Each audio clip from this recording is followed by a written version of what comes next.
This is an article from slashfilm.com. And it says exclusive. The Mandalorian Season 2 recruits Katee Sackoff to play Bo Katan in live action. Now, I'm not very familiar with this character because now this is a Clone Wars character, right, Dave? Yeah. Bo Katan? Because I'm not a big Clone Wars person. I actually saw the movie in the theater and I actually liked it. I'm actually one of the few advocates of the Clone Wars film, the actual feature film that was put in theaters, which was like the pilot for the Clone Wars series. But I haven't watched a lot of Clone Wars, to be honest with you. So I'm not very familiar with this character, but boy, she does kind of look like her, doesn't she? At least in this picture, you know. and Katee Sackoff actually does the voice for the character as well.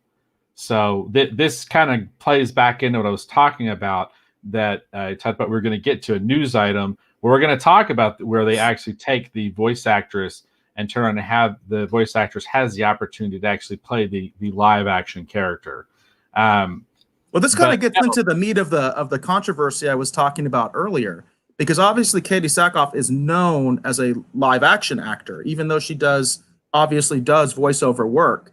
And I know that there's a lot of voiceover actors that they don't like that because they feel like, okay, we're already typecast, right? And we can only get the voice actor work, because that seems to happen quite a bit. I'll look at the IMDb's for a lot of these voice actors, and they'll start out doing live action, and then all of a sudden they get into voice acting, and that's all there is. Like, that's all they do. You know what I mean? Because they get typecast.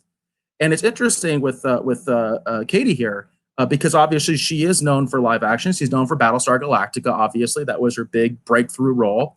We did talk about the first episode of Battlestar Galactica, the Ron Moore version, in a previous episode for anybody who's interested in that, by the way. But she's one of those kind of established live action actors who also does animation. I think she does some video games as well and things like that. But it's kind of interesting because it does kind of get right into the controversy of how, quote unquote, live action actors are treated versus voice actors. You know what I mean? Yes, it does. It does. And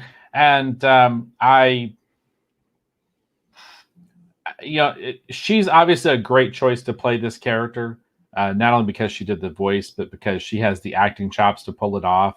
I think we're going to get some in-depth in Mandalorian Season 2. They're going to try and connect the dots and tell us how it is that the Moff, I think that's the character, I can't remember his name right now, the Imperial commander in the last 2 episodes. I think they're going to give us Moff Gideon. You're talking about Moff Gideon? Yeah.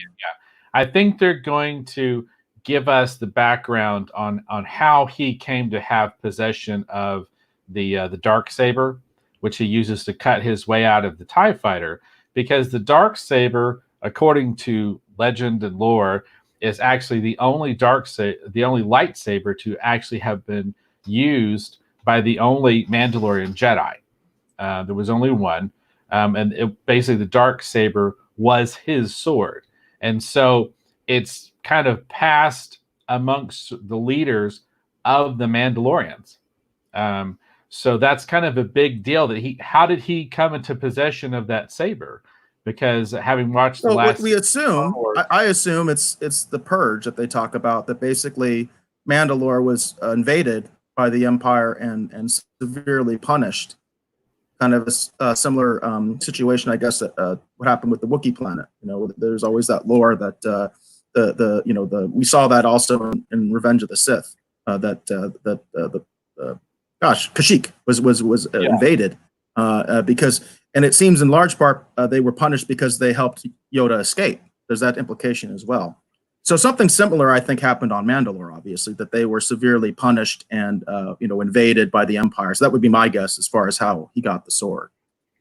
Well, there is the Siege of Mandalore, and we do see the Darksaber in Rebels. So that's sort of the thing. I think we're going to get the backstory, and we're going to connect the dots, and we're going to learn how it is that Moff Gideon actually has possession of the Darksaber.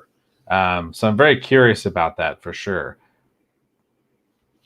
And I was just going to say, Bobby mentioned that he does think this is great casting. I think obviously this is the best of both worlds, right? I mean, obviously, because we talked about before, one of the voice actors that's apparently not doing the live action version, but this one is, you know, so that, I mean, that's kind of a no-brainer, I think, right?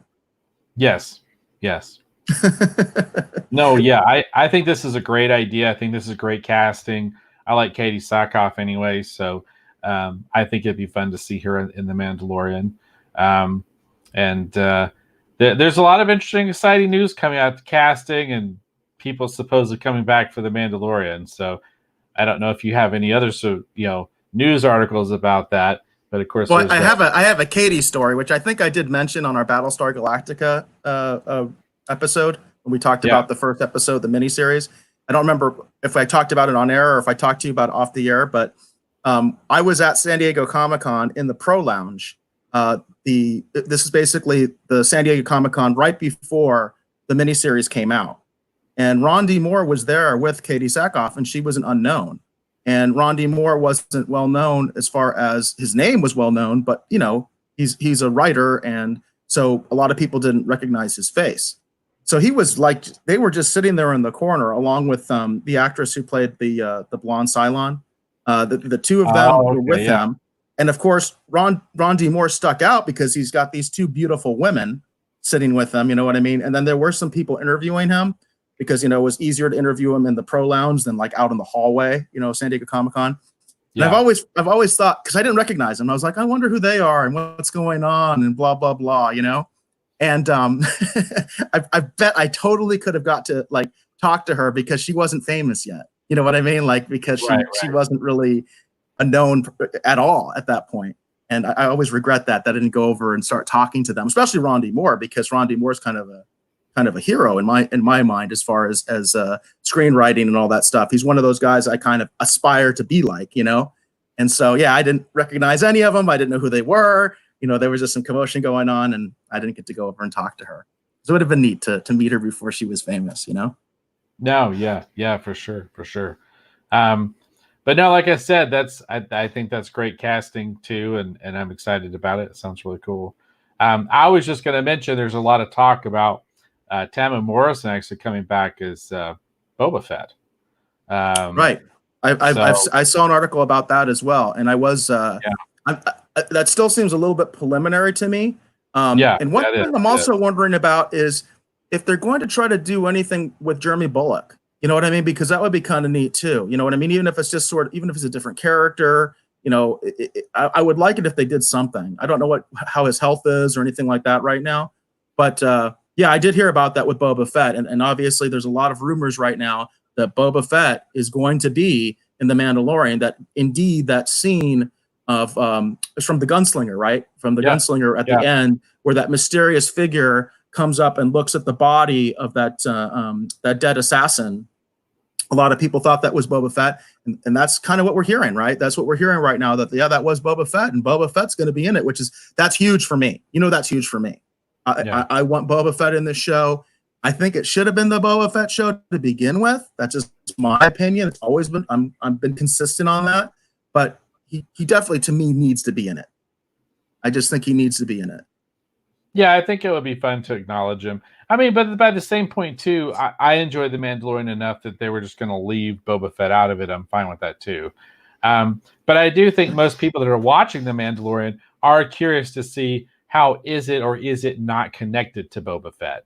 Because we wouldn't have The Mandalorian were it not for Boba Fett and the mystery, you know, kind of surrounding Boba and everything that comes from that character. I can't tell you how many comic books and how many, you know, Star Wars novels I've read just because it had Boba Fett in it. I mean, I used to have a pretty massive collection of actually Boba Fett figures, you know, tall ones and small ones and whatever. So I'm a huge Boba Fett fan. And so if they decide to bring him in, I'm totally excited. I'm jazzed. I'm just like other fans too. I'm curious, is there a connection? What is the connection, you know, between there has to be. There has to be. I mean, they have to acknowledge that.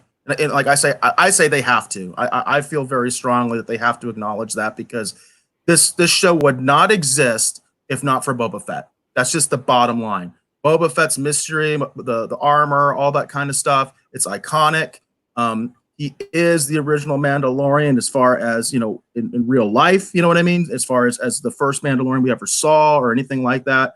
The Mandalorians were always steeped in mystery. I remember people didn't really understand what the Mandalorians were or anything like that, especially for all those years where we didn't have any Star Wars films. There was all this speculation and all that kind of stuff. So I just feel very strongly he needs to be in the show. They need to acknowledge that Boba Fett is the creator of this mythos, you know?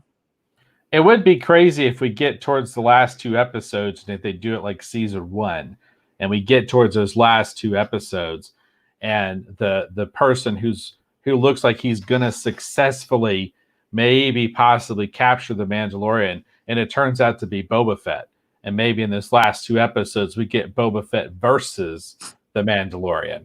And it turns out the only person that might be able to even bring the Mandalorian in is Boba Fett. That would be that's actually the scenario that I was thinking of in my head, was that because of course the obvious question is, why, if that was Boba Fett, why was Boba Fett there? Is he tracking the Mandalorian? Or the other thing I thought was maybe he was tracking the assassin. You know what I mean? So there's different ideas there that they could go with. So I'm excited about that. And PJ asked us a question. He says, Dave and Eric, does it feel to you guys like they were playing it safe in season 1 of The Mandalorian so as not to screw it up? And I do think in some regards, yes, that's my personal opinion. Yes, I do think in some regards they were trying to kind of play it safe, just like you said, PJ, so as not to screw it up. What do you think about that, Dave? I think that's true, but I think it's just like most shows too. It takes, that first season to kind of work out the kinks and kind of figure how to pull it all together. Anyway, there's a lot of exploring and figuring out, and kind of just getting the tone totally down, getting the style and the feel. There's just a lot of moving parts. So it makes sense to me too that not only were they just playing it safe, but I think too they're playing it safe because they had to really kind of, put in stone what the Mandalorian really is. Right. So I do think they were. But when I look at the last 2 episodes were full of a lot of really great stuff. I love those last 2 episodes a lot. And I think the introduction of Moff Gideon and a lot of what they were doing those last few episodes definitely opens it up to explore that kind of corner of the Star Wars universe, obviously a lot more.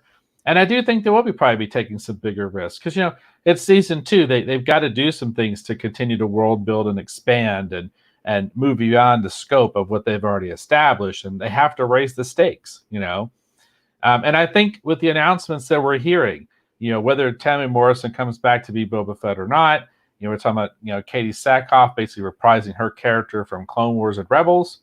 We're going to have, sounds like a done deal, Ahsoka Tano, in Mandalorian season 2. These are all good things, and these some of these might be a mistake too. So I definitely think they're going to be taking some risks with season 2. Like I said, the Clone Wars devotees that love the Clone Wars are diehard, but there's a lot of Star Wars fans that aren't really cool with Clone Wars. So going too deep into Clone Wars runs the risk of alienating them if they don't tell good, compelling stories and if they don't introduce those characters in just the right way. Because there'll be some people that won't go to Clone Wars to learn who Ahsoka is. Right. They're going to have to tell us who Ahsoka is just in the show. So, I did not understand the significance of the Darksaber at all. I had to go on, what is it, Wikipedia? Yeah. And I went and read the article about the Darksaber to get myself up to speed because everybody that was trending almost immediately when that episode came out because the Clone Wars fans went insane. I mean, like insane on Twitter. They blew it up about the Darksaber, and I was like, "What's the Darksaber?" You know what I mean? So because it's a big deal. It's like how in the world does Moff Gideon have the? Because literally when I saw that, my mouth was like on the floor, and I'm like, how does he have the Darksaber? How in the world does he have the Darksaber? And then it opens up this other can of worms. Like, is the Mandalorian going to wind up with the Darksaber? Like, is he going to return the Darksaber to someone else who should be the rightful, possessor? I mean, literally, there could be a couple episodes where the Mandalorian actually goes at Moff Gideon just to get the Darksaber back, to return it, to someone else. And then there's the crazy theory, which is I think just my theory, which is why I think it's crazy. What are the chances that eventually the Mandalorian keeps the dark saber and eventually it becomes the child's lightsaber? What if That'd be pretty cool. That'd be child's pretty cool. lightsaber Yeah. ends up being, because they are a clan of two. He is the Yodalorian after all. Yes, He is the yes. Yodalorian. That's what I call him now. He's the Yep. Yodalorian. So he's like, you know, half Jedi, half Mandalorian. Actually, he is a Mandalorian. I mean, they established that. He's part of the clan.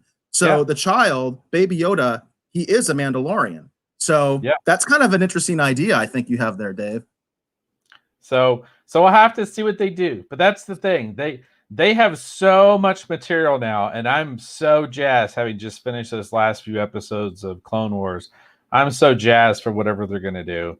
I think they've got a good group of people together. For example, while the director's episode of The Mandalorian, the Disney Gallery thing, you know, was fun and I liked it, I do feel more comfortable with that team they've assembled, and I'm really excited for what they're going to do. I mean, they didn't need to win me over, but I'm totally in, you know. But they've got a lot of explaining to do. Just Moff Gideon having that darksaber, that's an awful lot of explaining you got to do.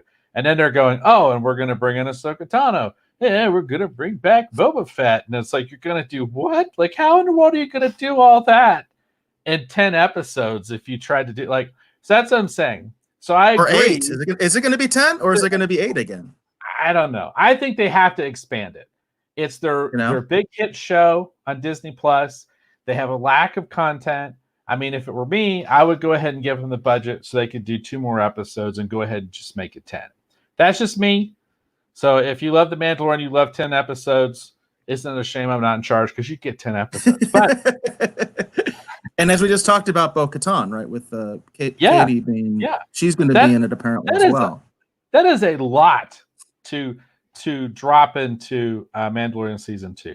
So yes, PJ, did they play it safe with season 1? Yes, I'd say they did. I think they kind of had to. Are they going to play it safe with season 2 based on the rumors coming out? Ain't no way in the world they're going to play it safe with season 2. Like I said, these could be genius, great ideas and make everybody's like, oh man, this is so great. Or there could be some horrible mistakes right here. So we'll have to see. Yeah, and everything doesn't always work. I mean, we were doing our reviews of The Mandalorian, which we reviewed all the episodes for anybody interested in that content. There were some episodes that I wasn't a big fan of. You know what I mean? Like I was pretty about, you know, so I didn't feel it was totally consistent all the way through. But I love Baby Yoda. I am a huge Baby Yoda fan. I'm completely on the Baby Yoda fan train, you know, or as I like to call him, the Yodalorian. So the Yodalorian, yeah. I have to get that image that my daughter made of the Yodalorian for me one of these times. We talked about that. I showed it to you. Yeah, we should feature that on the show for sure. Or we should put it in the fanzine. Right. Actually, fan art, right? Fan art. Yeah, exactly. Yeah. I have another one my other daughter made that I remember I showed you of Baby Yoda eating a porg. Yeah. Because Baby Yoda eats frogs and stuff, and he's eating a porg. Yeah, that was a little disturbing, but yes. Hey, that's the way I am. Remember, I am all about Vader. So, right. The dark side. And Jane mentions, I like the scene where the stormtroopers had Baby Yoda and they were trying to shoot an object out of boredom. They kept missing, and one shakes his phaser like it's defective. Yeah, a lot of people like that scene. I thought it was a little. We talked about that in our review. I thought it was a little like too much, like it was a little too zany. But a lot of people love that scene. I mean, Jane, you're not alone. I mean, lots of people love that scene. Yeah, I really like that scene. I know my wife we actually rewatched that episode like 3 times because we liked that episode so much. And I really enjoy that the banter between the stormtroopers and because that's the thing. They just come across as just like, they're just dudes working for the Empire, man. Gotta pay the bills, And I can identify with that. So. I just think that the thing about the stormtroopers not being able to hit anything is way overdone. And if you look at the movies and stuff like that, it's way overdone. It's the heroes they can't hit. They kill rebels like the first scene in Star Wars. They kill all those rebels like nothing, almost, you know? Yeah. And so it's one of those things. It's one of those fan quirks that I have that I just think it's overused about, the stormtroopers can't hit anything. They can't hit the heroes because you can never hit the heroes, guys. Right. You just can't do that. You know what I mean? So, and PJ likes the Yodalorian, by the way. Josh mentions crunchy frogs, right? Yeah, remember the child's always eating frogs and stuff like that. So, well, and I'm curious. I hope they show us how they did the scene of him sipping the tea or whatever. I do like that scene a lot. That's a good scene. He's just like, they're sipping, just watching. Yeah. And that was one of the episodes I didn't like that much. If you remember when our review, that was one of the episodes that I was kind of negative about. But I do love that scene where he's, where they're the two of them are fighting, and we see. I love Baby Yoda. I've said this before. Just make it Baby Yoda. Make it the Yodalorian. You know what I mean? We can kill the Mandalorian off. Make it the Yodalorian. He's just cruising around in space. You know, we could actually make like a little spaceship, like that little pod he's in, but make it a spaceship. And he's just traveling around in that. You know. That's just me. So. Well, we'll see. By the time he starts talking, you might not like him as much. We'll have to see. Yeah, it'll be interesting to see how they. You know what I think would be cool with that is if it was like he could talk the entire time because he is 50 years old and he's just been kind of acting like a baby.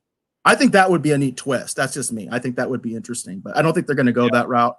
But I think that would be interesting. That's like, he could talk the entire time. He knows exactly what's going on, all that stuff. He's just acting like a child, you know. So I think that would be fun.